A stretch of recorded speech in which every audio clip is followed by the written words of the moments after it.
Hi, I am Adam Smith. I have a few things to say, but I want to first and foremost say something to Rachel that I've been wanting to since the moment I spoke the words.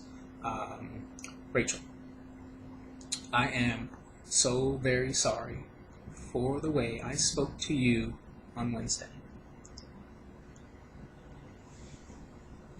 You handled my frustrating rant with such dignity and composure. And every time I watch the video, I'm blown away by really the beauty in what you did and your kindness and your patience with me. You should know that I never plan to say the things I said to you that day and how I said them.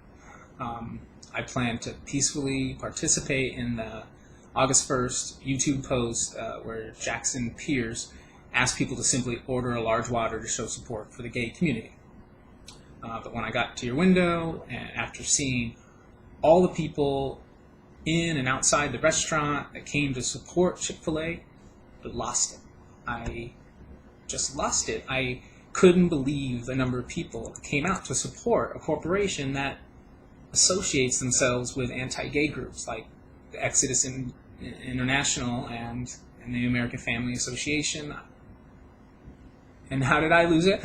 By making you listen to my frustration and disgust. And it wasn't right, and for that I am so sorry. You should be very proud in how you handled the stressful situation. Great job. Wow. As you know, the morning after our drive-through meeting, I came to your store to see how you were doing. I was genuinely concerned for you. I felt so bad for you. But I totally understand why you didn't want to talk. I deserve the silent treatment.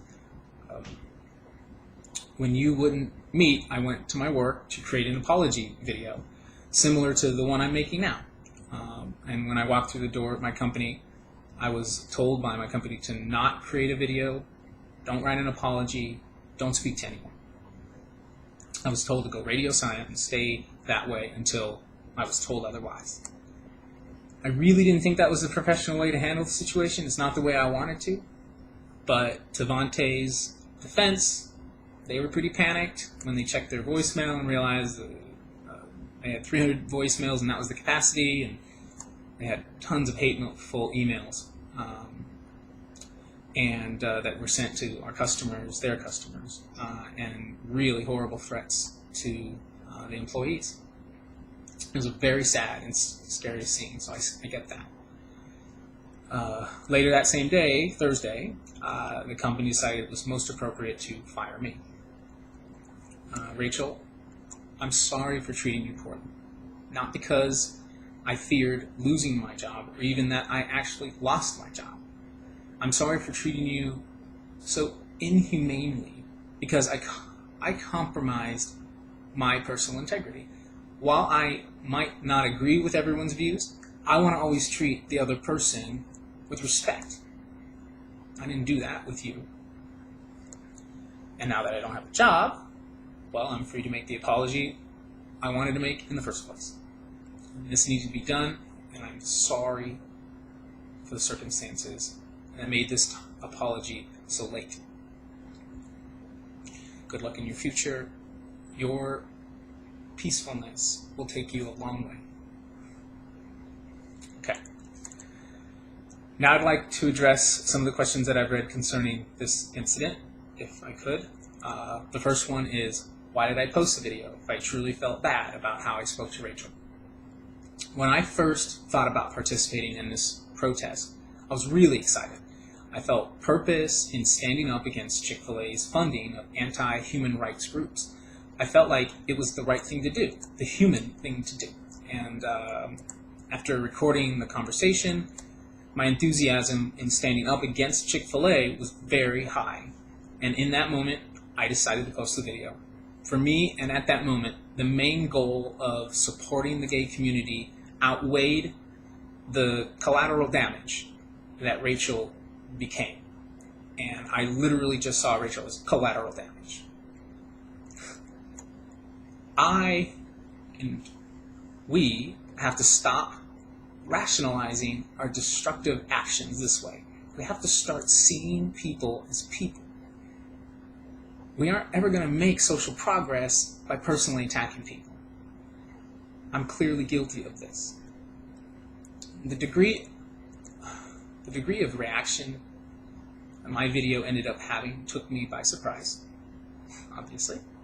There was a lot of passion expressed and still is being expressed. Part of me is quite discouraged by the threats made to my family and former coworkers. But another part of me is encouraged. If people can get this passionate about a guy being rude to a girl in a drive-thru, how much more passion can we have for our fellow human beings whose basic rights are being threatened by corporations like Chick-Fil-A? How much more passion can we channel toward fighting for equal rights for all people, not just the straight ones? All right, second question out of 3. Now, the second question had to do on why I said that I wasn't gay. Okay. No, I'm not in the closet, as many comments suggested, but if I were, I'd be very proud to be. The reason why I said that I wasn't gay was because I wanted to convey that you don't have to be gay to be for gay rights. Just because someone is different than me doesn't mean I can't have empathy on their unique struggles. You don't have to be gay to want to help the gay community. I think that's a stigma, and I'm trying to stop that. Lastly, I've read that people suppose the reason why my personal information is readily available on the internet was because I released this information.